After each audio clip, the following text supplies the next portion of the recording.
Another week has passed, so it's time to see some of the best suggestions of the week. The first suggestion is by Mr. Sniffles.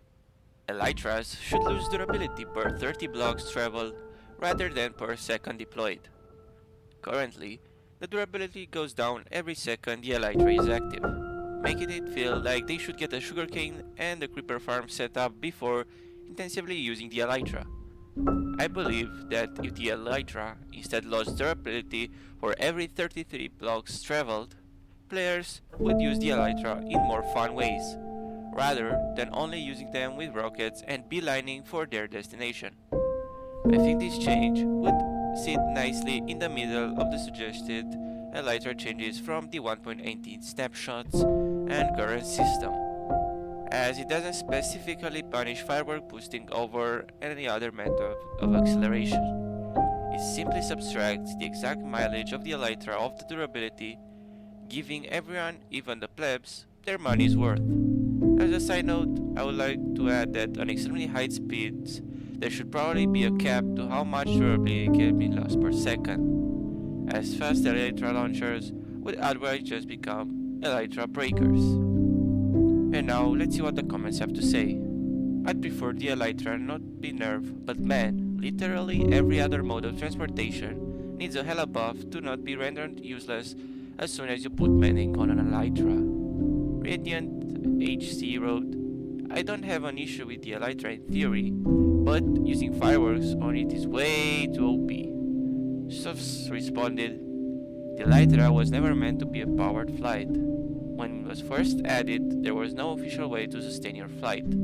However, players figured out pretty quick you could use a punch to bow and hit yourself in flight to gain speed. It was possible to take off from the ground, but not very easy, so most players built launch platforms around their bases to get out into the air. Rocket boosting was added because it's a little silly to be shooting yourself with arrows as a compromise with the community. The next suggestion is by Mavor466. I don't know if anyone has thought of this yet, but it seems pretty obvious to me that it should be possible. Flower pots in Minecraft haven't changed since 2012 when they were first added. Besides being able to place different new flowers in them, nothing else has changed in 13 years. So, making them be able to be bunched up together for decoration would be neat. Fashion Shushu wrote, how about larger flower pots where we can stack multiple flowers or put double tall plants? Yobi responded, that would be nice. And the last suggestion is buff copper tools but make them oxidize by Puzzleheaded Save 253. Copper tools should be way stronger than they currently are, but less strong than iron. But to balance this out, they should oxidize fast during time. On their higher level of oxidation, copper tools will have the same stats and limitations as wooden tools. On their base level, they will have closer stats to iron, but they will keep some limitations. For example, copper pickaxes will be able to mine gold, but won't be able to mine diamonds, unlike iron. They will lose those stats over time. Copper armors, on the other hand, should have unique properties when oxidized.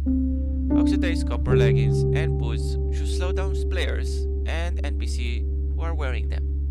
This could be useful to slow down zombies or piglins who wear these armor pieces. To avoid making copper tools broken, the player should not be able to axe them. No Ingenuity 3861 wrote, hear me out. Make them equal to iron but with no durability meter. Their oxidation is their durability, initially being slightly faster than iron. As they oxidize they get slower, and at full oxidation they break. Maybe like slightly faster than iron, slightly slower than iron, stone, break. Lance the fat ass responded, then it would just be a time trial when you're not actively using them. And there you have it. These are some of the best suggestions of the week. If you are interested in other suggestions, please check out this video.